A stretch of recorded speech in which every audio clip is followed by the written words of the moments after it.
What is up, y'all? Kevin Kuhn here from Athlete Factors. This is the Athlete Factors podcast. My guest today is Ken Alamo. Ken, how you doing? Doing awesome, man. Beautiful day, beautiful outside, and loving life.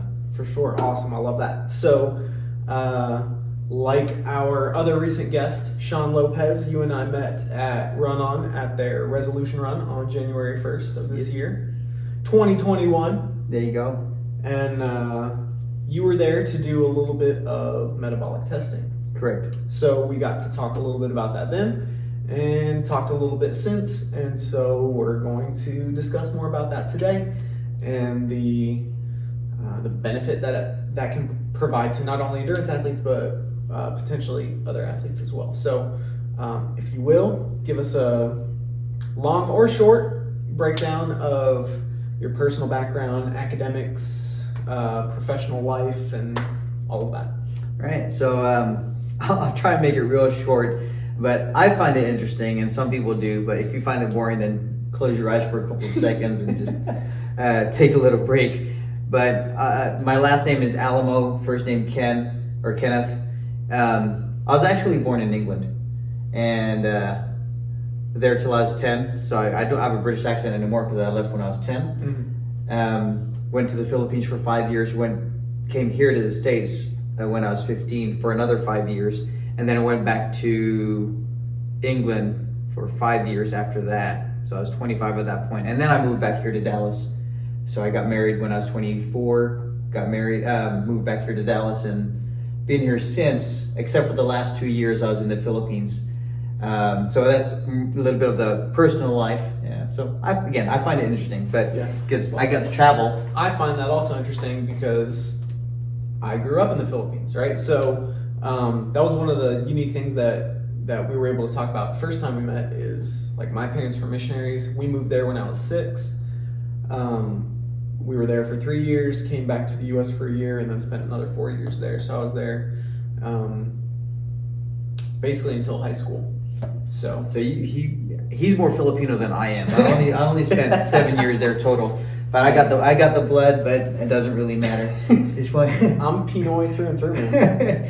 And I did mission work as well. I did mission work for around 15, 20 years, just combined, just around the area, as well as traveling around the U.S. and traveling around Europe. Did a lot of mission work around Europe. Even if I was there for only 5 years, traveled around a lot. Nice. So there's a lot of fun. Professionally, people say, Ken, what did you graduate doing? I was actually a speech therapist, graduate speech language pathology. Mm-hmm. And while I was going to school, when I was 21, I did go back to school. I went to England, and then I just started working right away. When I came back when I was 29 years old, I was like, I need to get my degree. And looked at speech therapy, and I was training full-time at the same time. With personal training? Personal training. Gotcha. I was doing personal training, going to school full-time, 12 to 15 hours, mm-hmm. and I had 2 kids. Wow. That was rough. Yeah. And I enjoyed training so much that after I graduated, I haven't practiced speech therapy, but I can say I know a lot about the anatomy of the upper part of the body, and it all connected, and it made sense. Yeah. Yeah. So I'm sure you know a little bit about the diaphragm and a little bit about respiration and things like that, which I'm sure is really useful for what you're doing now. But it was fun just learning about that stuff and connecting it to my actual training, so I was able to coach a different way. Mm-hmm. And so I've been in personal training now for around over 11 years. Nice. And I delve very deep into the education side of things and not just training, mm-hmm. which will go into what I do now, and me just wanting to be different. So over the past year, everyone went virtual training, and mm-hmm. very few people went in-person training. And coming back here, I got back here in June. I wanted to be different as a trainer, and there's a lot of trainers out there, and everyone going virtual. Everyone's doing Peloton, everyone iFit, and everyone's going an online trainer style. Yep. And I was thinking, what can I do to be different? And so I went back to what I was doing 5 years ago, and I was the manager over the metabolic programming at another big gym. And when I came back, I said, that's what I know, that's what I was great at, that's what I enjoyed educating clients on for the long term, and even educating other trainers to do it as well. Yeah. And so got into, now I'm into metabolics. Awesome. So Perfect. we can talk about that a little more. Yes, well, that's a perfect segue. So for those who have no idea, like, what the heck is metabolic testing? Well, metabolics in general, we're talking about your energy system and how your body uses your energy systems. So I'm going to talk primarily today about your fat and carb usage through your body. I might use sugar instead of carbs. Right? So I'll use that interchangeably. And But sugar's bad. Just kidding. Well, that's it. Right. Glucose. Well, that's another topic. We'll get a. I don't even know what it's called. Someone who deals with the diabetic side of things. Yeah. Oh, Anyways, like a diabetes blood educator, sugar, yeah. a dietitian, or Yeah, we'll get one of those one day. yeah. So, but metabolic testing, I measure your oxygen versus carbon dioxide usage, and from that I can produce a meal plan, a cardio program based on your metabolism, not just something that you can get online. You plug in your numbers. So a lot of the programming now has been based on math. What's your gender? What's your how old are you? Are you what's your weight? What's your height? Yep. And from there, this is how many calories you should be eating. And instead of your science. So there's a couple of things that will affect how you burn sugar versus fat. I'll go ahead and delve into that. So four main things. There's a lot of things, but I'm going to narrow it down to 4 to make it simple today. Your stress level, your nutrition, your hormones, and your exercise history. All of those will have to work in conjunction with each other to make sure that your metabolism is working right or wrong, and then what do we need to fix whichever part to make sure you're doing the right thing for your body. Gotcha. So, those variables that you were talking about beforehand, like gender, age, height, weight, those are variables that I use to get a predicted maintenance level. So the difference, like in my book, The Self-Reliant Diet, which I should have a copy of so I can show everybody and shamelessly plug, but I do not because they're all over there. Anyway, I use the Harris-Benedict equation, which uses those specific variables, but what I'm working with at the end is a prediction. Correct. Right? So it's they developed this equation and it spits out a number that's going to give you an estimate about your basal metabolic rate. And then from there, you have to multiply that by an activity factor, which is again another estimation. Correct. And what I end up with is a predicted maintenance level of calories.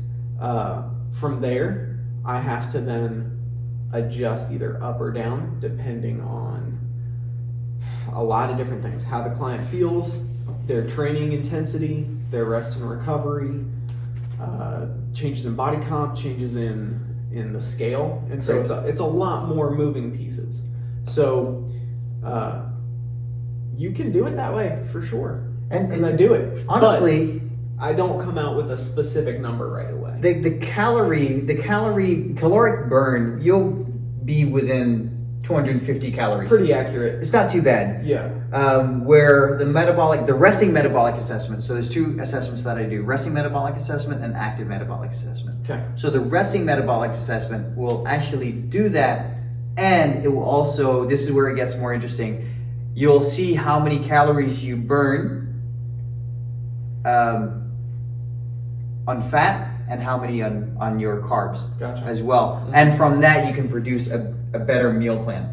So for example, for someone who is a high fat burner, that means they have their stress level under control, they eat well,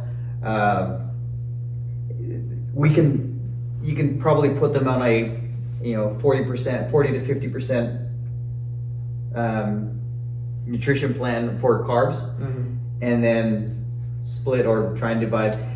But there you can, and for someone who's a high sugar burner like me, I need to put myself on a lower carb diet, which is going to be around you're looking at the 35 to 40% carbs. And that's when I met with a dietitian about this after I submitted my report, that's what they kind of gave me. Gotcha. Because I need to measure my my sugars as well. Yeah, you got to keep that under control. Yeah. I think a lot of that is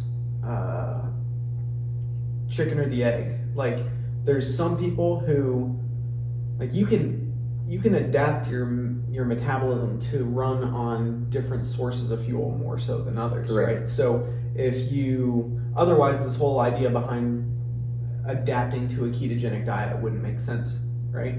And I'm not even a huge fan of that per se, but if you eat a lot more fat, then your body will eventually figure out, hey, we're getting a lot more of this, so we should probably upregulate the processes and enzymes that break down fat, right? So if you're eating a lot more carbohydrate versus eating a lot more fat, your body's going to tend to want to, in general, use one source of fuel more than the other. However, how does that play a role into different levels of exercise intensity, right? Well, your exercise intensity has to reflect what you're doing as well. So I'm a soccer player, I've always been a soccer player, and I train like a soccer player. So if I'm going to be training like a soccer player, a lot of sprints, a lot of bursts of energy, my body's going to recruit the first thing, my body's going to use the first thing it can recruit as fast as possible, which is a sugar. Yeah. I always like to give the example of if you have a fire burning and you hold a marshmallow on top of the fire versus a piece of bacon or chicken, which one's going to burn faster? Of course, the marshmallow, right? All of us have gone camping at one point, and that's a stressful situation comes up, whether it be soccer, whether it be finals week for people in school. Anything that you're doing, stressful situation, your body's going to use that sugar, and then it's going to crave to replenish the sugars back. That's why a lot of the high intensity sports, you need to have a 50 to 60% carb ratio. So that's the intensity is what you're talking about. The way you train will reflect what you're going to be craving and how you should fuel your body depending on what you want, depending on your goals. So a lot of moving parts.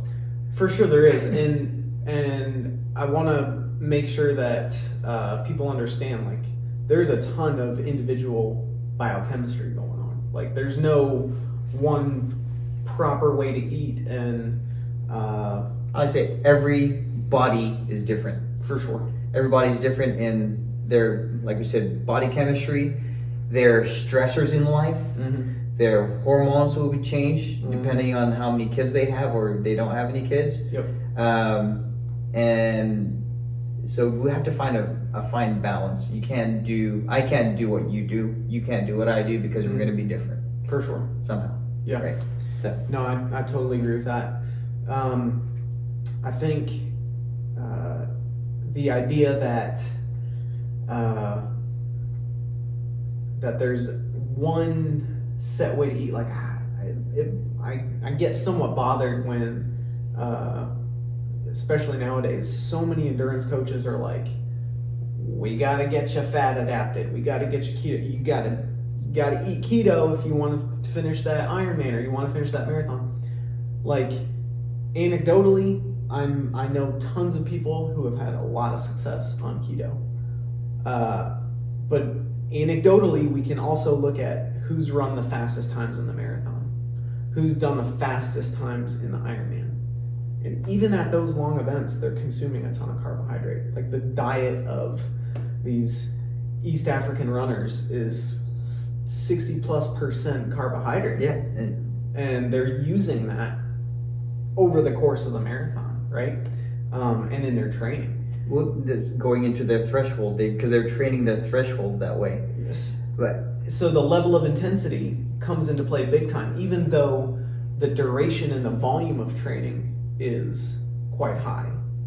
They're not going out for a jog. I can see how this can be so confusing for a regular person who doesn't delve into this day by day. For sure. And that's why, I mean, talk to you about it. Talk to me about it, and let's dial you in slowly and delve into it. But all of this has to take into effect. Can I back up real quick? Definitely. On coaches, I'm going to say this because they're coaches that have said this to their players. We have a game tomorrow. Eat spaghetti tonight.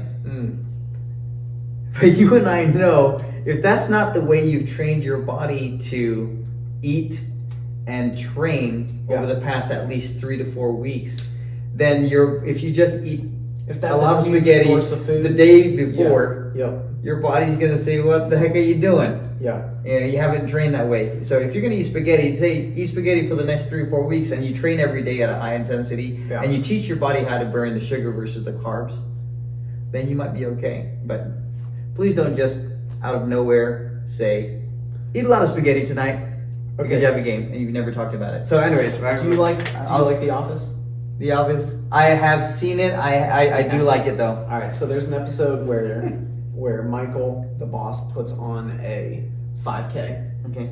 to raise money to cure rabies. You random, by the way. Go ahead. Yeah, it's fantastic. And immediately before the run, he has Dwight, his assistant to the regional manager, pick him up some fettuccine Alfredo, and he eats like a giant plate of it right before, and right before, and he feels pretty darn awful.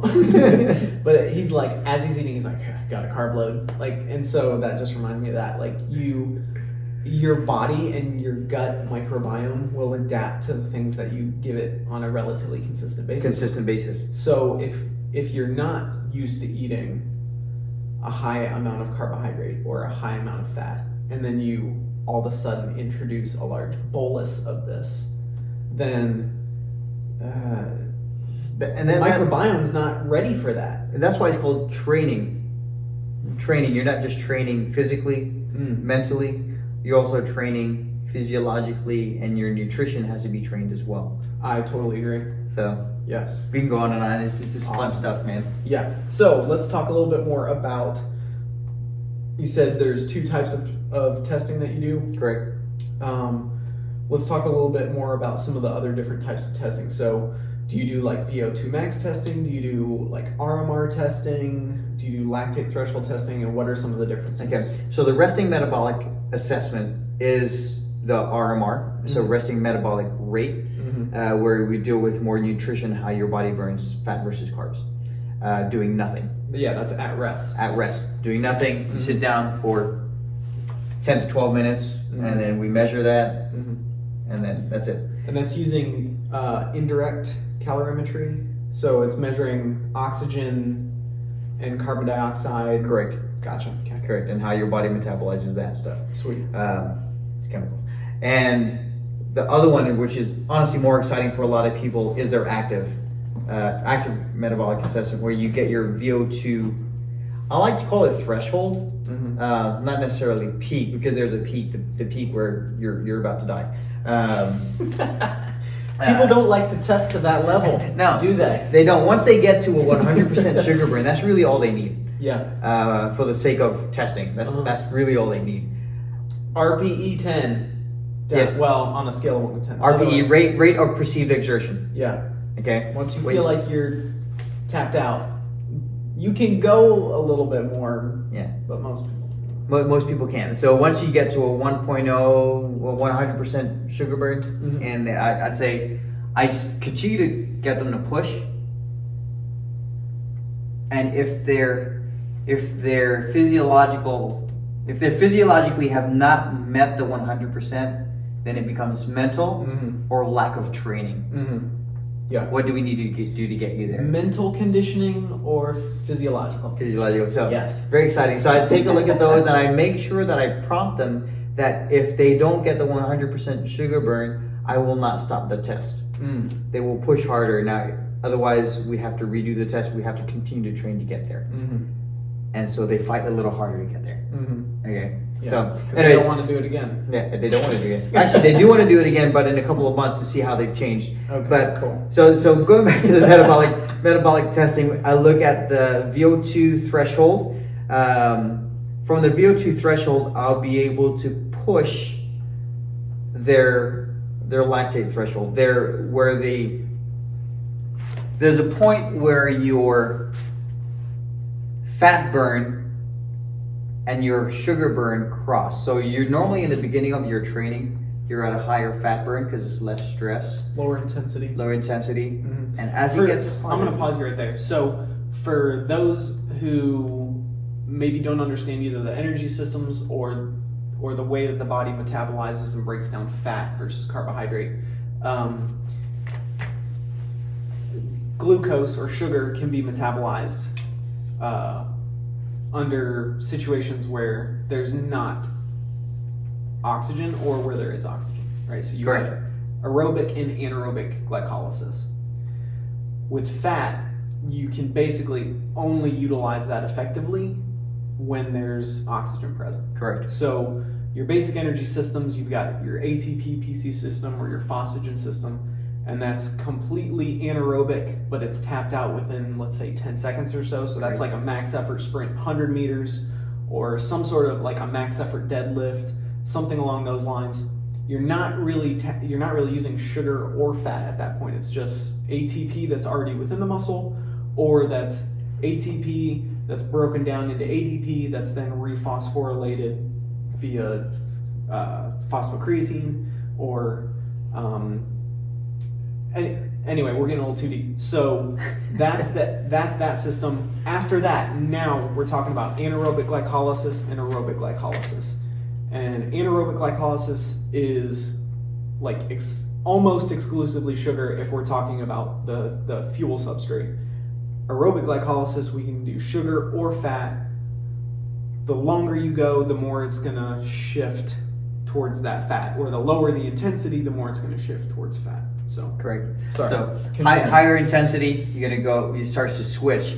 You're always going to be burning both for the most part. For the most part, you're always going to be burning fat and carbs. Yes. So lower intensity, high fat, lower intensity, high fat, and lower sugar. But as you start to increase, that starts to cross over. Yeah. So that's your that's your.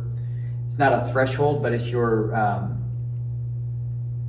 it's the crossover point. Yeah, that's the point at which it's intense enough that you need carbohydrate as a source of fuel because that's produced faster. Correct. So the higher the intensity, the more you need fuel, these ATP, to be resynthesized at a relatively quick rate. Fat is super efficient at delivering ATP per gram. It just takes a long time and it needs oxygen. Yes. So if you're at a lower intensity and then slowly working up, then the amount of fat that's being used begins to drop because your body's like, hey, we've got to keep fuel in the tank here and it's not coming fast enough from fat. So now more of it's coming from carbohydrate. And that then results in an increase in metabolic byproducts from anaerobic glycolysis, which results in the end product being like hydrogen ions, which are acidic and which then can cause some fatigue. He's smarter than me. I say this right now. I think he's just flexing his brain muscles, man. No, this takes me back to this is like grad school. And by the way, I'm learning stuff as well. So keep going. I mean, I've heard this before, and just going back to it again, I love it. We could probably talk every day. I would love that. Now, for the simpler person, let's say someone has never worked out in their life, or very little, Yes. and they're starting to walk. They're starting to run. They'll be walking at a 3.5 and they're burning good fat. Yes. Once we bring them to a 3.8, 3.9 miles per hour, then they start stressing out a little bit because they're not used to that. That could be their crossover point. For sure. Right there, where they feel like rate of perceived exertion, they're at a 7 out of 10, 7, 8 out of 10. As you train yourself at a higher intensity for a short period of time, you start to test your stressors out a little more. Now that crossing point can eventually go from a 3.8 to a 4.0 over time. For sure. So you can train that way. Now that crossover point, you continue to train and you start losing weight and you start eating better, start breathing better because you're lifting weights as well, because a good balance of that as well. Your posture is better. Now your threshold gets to the 4.2, 4.3, 4.4. Now they realize 6 months into their program, I can run now, and I feel the same that when I was walking at a 3.5 heart rate. So from the active metabolic assessment, I could see those numbers scientifically, not just how you feel. And then you can see it move forward. And a lot of people take a lot of pleasure in how they feel and what's happening. But when we see it scientifically in what's happening after we do an actual test, and then you can see there's a graph that I can produce your first test on January 1st. Next test is Feb 14. And then you see that change. That's fun for a lot of people to see. Yeah, without that data, like if you just go out and you got, like when I was in high school and college, we didn't have GPS watches. They were starting to come out, they were huge and they were really expensive. All I had was a regular stopwatch. I could do laps, that was pretty much it, right? So if I didn't know the exact distance of a route, then I was basically just guessing at my pace. And so the only way I knew if I was getting more fit is really races. Yeah.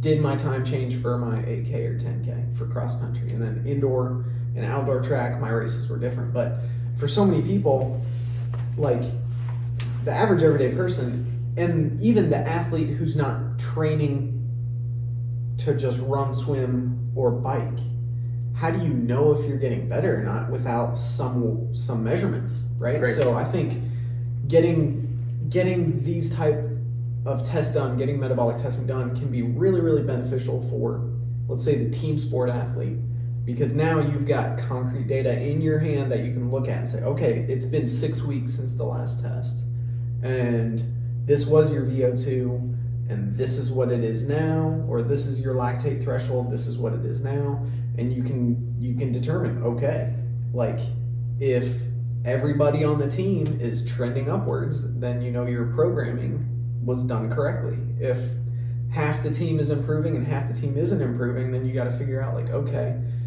is this a position specific issue? Is this, what's going on here, right? So I think these kinds of tests can be really, really awesome for team sports. You can also look at it from a point of what if I'm not getting better, and what's wrong. So with this, you can see actually the limiters. What are the limiters? Is it mental? Is it your breathing? Is it your cardiovascular that you just can't? Yeah. Are you not pushing yourself enough? And for example, if your goal is weight loss, we have clients who their goal is weight loss and they're not losing weight, but their metabolism is getting better. We have this saying that you want to get better from the inside out. And so if you're inside, your metabolism is getting better. Sooner or later, the outside will start showing that as well. Sure. Yeah. Yeah. So. Yeah, that's one of those things. You might be getting more fit. You might be getting stronger. But the scale's not saying it. If that's your only measurement is the number on the scale and not necessarily your changes in body comp, then that can be, that can be really like the scale won't change. Well, that's because the overall weight hasn't changed, but your fat mass has decreased, your lean tissue mass has increased. And so there's a point at which, if you're doing things correctly, maybe things look like they're stalling, even though composition wise, the ratio of things inside you is changing. Yes. So these that's another useful source of data. And I do have those reports that come out with that, and it's a lot of fun to see when people are changing. And the test can do two things. Number one, it can encourage the client, and it can, if they have a trainer, even if it's not my client, I'll do it for your clients. Two things you can do to the trainer, really. It can encourage the trainer and give them the focus, what percentages they should be doing, a HIIT workout, a cardio workout, a strength workout. I can actually produce that report as well based on their goals. That actually has that as well. Or the other thing it will do, and this might scare some trainers, it could expose the trainer. Is a trainer really doing the best thing for the client long term? Because if you test, so if I test your client, sorry, I'm going to put you in the hot seat. If I test your client today, 6 weeks later, I test them again and they're getting worse, I'm like, Kevin, what are you doing? Yeah. So So hopefully you don't get there, but and it can happen, and it's scary for some trainers. And I've had clients before that have not gotten better. Yeah. And I scratch my head, what am I doing wrong? So I have to adapt my program to my client's needs, not just because client number 1 did it, client number 2, 3, 4, 5 can do it as well, because every body is different. For sure. That was one of the things that Sean and I were talking about is assessments. And if you're not assessing, then you're guessing. And if you're guessing, then, maybe this will work. Maybe it won't. You know what? You're coming to me for strength training. I'm just going to give you a general strength training program. As a triathlete, maybe that's the exact opposite of what just go online and look it up then. Exactly. So if you're not doing some sort of assessment, then you don't know your limitations. And this is used a lot in business, but I think it fits perfectly with what we do, and it's the idea of whatever gets measured can be managed, right? So what gets measured gets managed. If you're not measuring something, then you have no way of managing it, adjusting it, adapting, correcting. Law of the numbers, right? Law of the scoreboard. Exactly. So John Maxwell, plug in. Nice. I love it. So let's talk a little bit about endurance athletes specifically. Okay. That's the majority of adult athletes that I see here. Marathoners, half marathoners, triathletes. Whether they're doing sprint triathlons or they're doing, Ironman distance. Yes. What are some of the specific benefits that this type of testing will provide them? Because they see a lot of data already, right? Yes. Their Garmin's telling them a bunch of stuff. If they're inputting all of their stuff to Strava, that's going to kick out some data for them.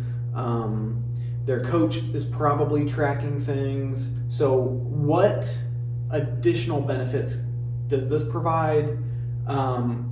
Is it let's also talk about some of the limitations of, say, a GPS watch, heart rate monitors, these activity trackers. How accurate are they? Because a lot of them, honestly, better than nothing. A lot of them actually have a lot of AI stuff in them. So as you run for 3 or 4 weeks or 3 or 4 months, your numbers start to change. Accurate. Your numbers start to change because they're getting more accurate. Yes. If you're just looking at the numbers that way. Now, what this can help with, what are your limiters? So you'll see a lot of runners, and you probably know this, a lot of runners, cyclists, their posture is bad, which also affects their breathing. Yeah.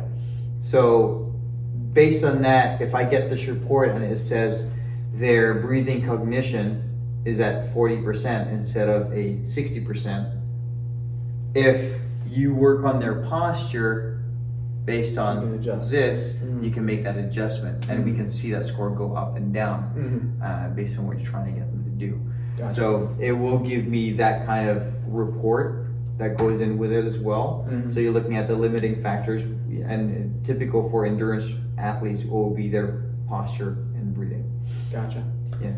So this type of testing has been the basic metabolic testing has been around for long time. I get you.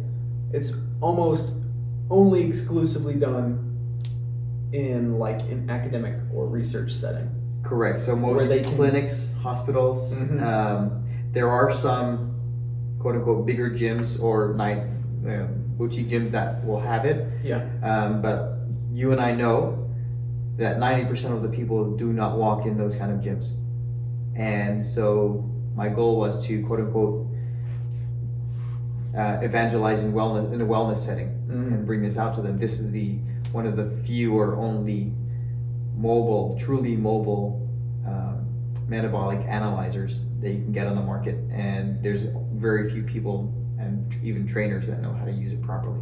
Gotcha. So that's what's amazing is it was almost exclusively in the research setting where all of these variables could be extremely controlled, right? They needed like all these big tubes and tanks to collect all of the expelled air so that they could measure the oxygen and carbon dioxide, and they needed all this other stuff, and you had to, it was just all very cumbersome and it was a big deal to get this stuff done. So now basically everything is coming in a box, right? This is a briefcase. It's like a briefcase, and this is the machine. Wow. It comes in, and then that's incredible. Analyzes data. Think about it. This was the size of our phones before. Right. Yeah. For those who are listening, y'all need to get on YouTube so that you can watch this. But this looks like 4 inches high. It looks like 2 by 2. a square can of soda, right? Or like a can of food. Right. That's basically the size of it. Yeah. Like a can of beans, but it's square. Right, yeah. A square can of beans. Yeah. And it gets the same data that when I was working at a bigger gym before, exact same data. Actually, the reporting, I'd say, is even better. Wow. Because technology has gotten better. Right. Just remember, this was the size of our phones, and now look at the size of our phones now. Exactly. The size of the metabolic analyzers that I went to at certain locations when I was trying to market myself as well. They say, oh, we have one. I looked at it, it's as big as a briefcase. Yeah.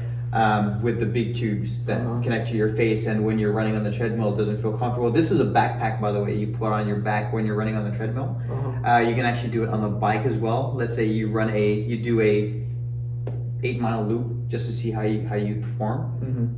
And so this can be done like on a treadmill, stationary, or like up on a stationary bike, or it can be done on a track, real world, outside, where on a track or on a route that this athlete normally does. You do it lifting.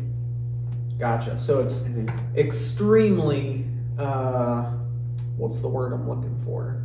Versatile. It's real world. Yeah. For the most part, which is pretty awesome. So it's not going to restrict your range of motion. So like I remember when I was in college and we were doing stress testing and VO2 max testing, and it was just like, it's so uncomfortable because you've got this big mask on.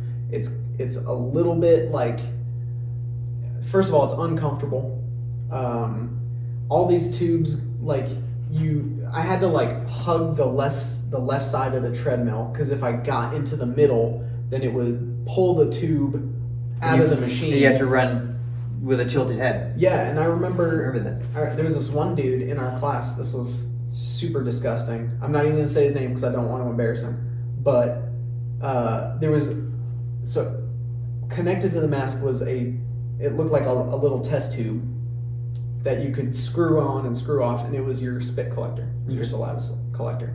And he went through like 2 or 3 of these things. I had never seen somebody salivate that much. It was absolutely disgusting. But he was just like, that picture out of my mind. It was so gross, man. So he like filled it up, and our professor was like, "Oh," and she's like unscrewing it. And she's like, "Oh, we empty this one, get a new one, screw it back on," and then he like filled that one up. I'm like, "Oh my goodness, I'd never seen that before." So, by the way, I do clean this after every test. I use medical grade cleaning for it. I have 3 different masks so that we don't use it one after the other. So I wash that with alcohol, and so it is nice and clean when I do this thing. So what all connects with this? Can you show us a little bit more of that? So this, there you go. Everyone, look on YouTube. This is the mask. And where I used to test was a cloth mask. So every time you take a breath in, it's like touching your face. It touches you. Sucked in. So this one's a rubber tube with a hard plastic on it, and that's so easy to clean. Nice. And I connect it to the data collector, connects it to the analyzer, and that's it. And everything is actually online as well. So I collect it, goes online, I send it to, so I can analyze the raw data, fine, but I send it out to other people to do the reports. I get the report back within 24 hours. Nice. And then discuss it from there. So it's nice, easy. And then this goes on a backpack. I have a little backpack on there. It does restrict movement if you're 6'4" and 240 pounds. So I am gonna get a bigger backpack for those kind of people. Nice. And it just restricts there, but easy to adjust. Yeah. Awesome. So you mentioned a little bit earlier that because the industry itself, or let's say the technology has advanced so much that now, like, are they using equipment like this now in the research setting, or are they still using that old school stuff? You know, to be honest, I don't know. And I think they're still using the old school stuff. When I checked out a couple of locations, they are using the old school stuff. This unit is called Pinoy, by the way, P-N-O-E, and it fits right because I'm Filipino, it's Pinoy. But Pinoy, P-N-O-E. And actually, anyone can buy it. Anyone can use it. It's something that's available to anyone, but not a lot of people really know how to use it and analyze it, and not many people have a purpose for it. So it is available. I don't know why other settings are not using it. Maybe they're just used to their setting. They don't want to retrain. And I really don't know, because I think it's one of the top notch technology for what I do. Yeah, that's awesome. So, let's say somebody is a little hesitant. They're not sure if they want to do this or not. They're like, hey, I got my activity tracker, I've got my Garmin or my GPS watch, I've got all my data from Garmin, from MyFitnessPal, from Nike Connect, from Strava, I've got all of that stuff. Why do I need to do this? What's the basic pitch that you give to somebody? Well, number one, if they already have all of that data, they'd want to do this because they're willing to spend the money and time to look at all the data. Why not? And we'll go into the prices later on, because with me, it's really, I think it's pretty cheap to get it done. But you're also looking at numbers and not the science behind your body. So if most people who have those kind of things have goals, what is your metabolism doing as well? One thing that your Strava, your Apple Watch, they can't collect is how you're burning sugar versus fat. So is your metabolism really doing good? And so that's what we look at. And by the way, while I do all of this stuff, I do get the heart rate. So based on your metabolism, breathing frequency, oxygen versus carbon dioxide, carb versus fat burn percentage, and all of that with a heart rate connection. That's more of a test. What you're doing, if you have all your devices, you're analyzing your numbers and your data, but it's not really a true test. It's not a true assessment. I'll let you use that word better. Gotcha. Of what it's for. Yeah. So I think that just explaining it that way is like it's not this or that. It's not like, oh well, since you have all of this stuff, you don't need to do this. It's kind of hey, this gives you a personalized view of what your biochemistry is currently doing, and that in turn can increase your potential for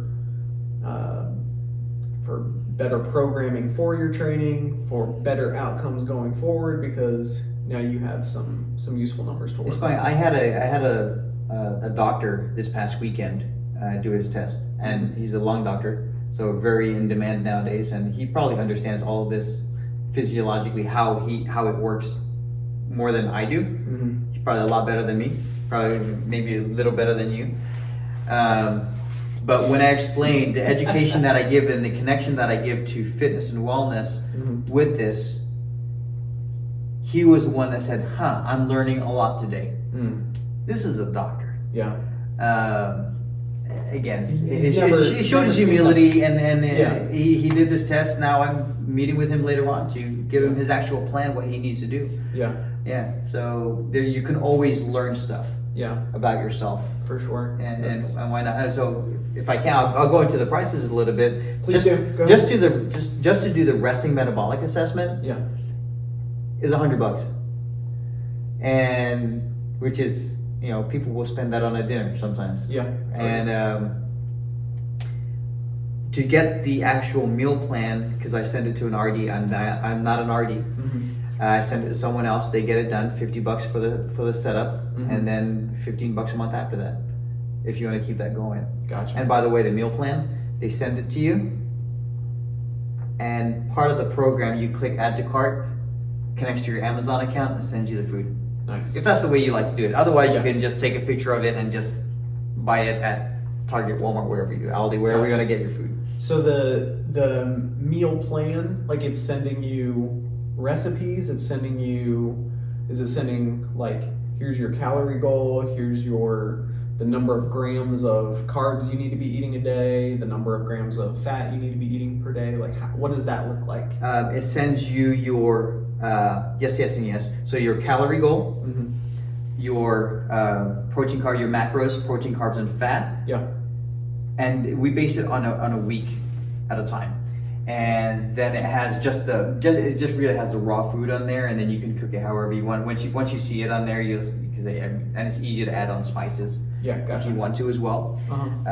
But for the most part, it's there. And then day by day, if you undereat, it could adjust your caloric goal for the rest of the week as well. Gotcha. And So then you're moving- then it's a moving tracking target. it somehow?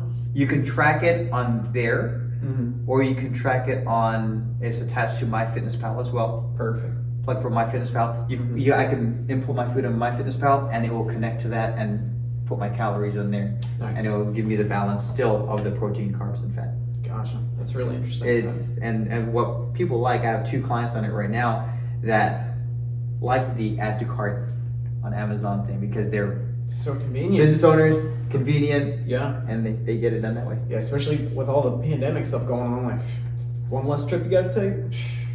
And the active metabolic assessment is $150 by itself. You do both of them on the same day, $220. So a little bit of a discount if you do both, because less of a trip charge. But For sure. really at $220 for both tests, and you get a 1-month cardio plan. You have me to deal with anytime you want to. I'm there for you, for you, and yeah. So and the reports. I'll keep following up. Nice. Good stuff. That's awesome. So, somebody who's watching or listening right now, they want to reach out to you. How can they find you? How can they follow you? How can they set something like this up? The fastest way to get a hold of me actually would be my cell phone, but I am on Facebook, Alamo Elite Health on Facebook. I also have a website, alamoelitehealth.com. Just plug in your information at the bottom, and then you can. I'll call you back within 24 hours. Nice. I'm getting people on there almost every day. A couple of people are reaching out, which is nice for business. Awesome. That's great, man. AlamoEliteHealth.com, and on Facebook, Alamo Elite Health. Instagram, I'm on there as Alamo Elite Health as well. So Gotcha. Alamo Elite Health, make it simple. Yeah. One day. I'll include all that in the show description. But is it like, can people go on there and see examples of what the testing is like? Not yet. Not yet? I am ramping that up still. I still have if you look up Pnoe, Pnoe on YouTube or Rumble or anywhere, Yeah. even on just Google it, you'll see some samples on there, and you'll see some videos on there as Gotcha. well. I do want to put my own up one day. Sweet. Awesome. Well, y'all, thank you for watching and listening. This has been an awesome conversation. I'm really glad that you were able to come in, Ken. We're probably sitting here for another hour just talking about this stuff. We can talk shop, man. It's good stuff. Y'all, go follow Ken, and if you're interested in this, reach out to him. I'm sure he'd love to answer all your questions and get you hooked up on this. So, yeah, we will stay in touch. I'm sure I'll have you back Yes, sir. again in the future, and we'll talk more about this stuff. And yeah, Awesome. Thank you very much for having me in. my pleasure, man. It's been great. God bless you guys. Thanks for listening and watching. Hopefully watching. Yeah. Stay tuned for next week's episode. Adios. Awesome.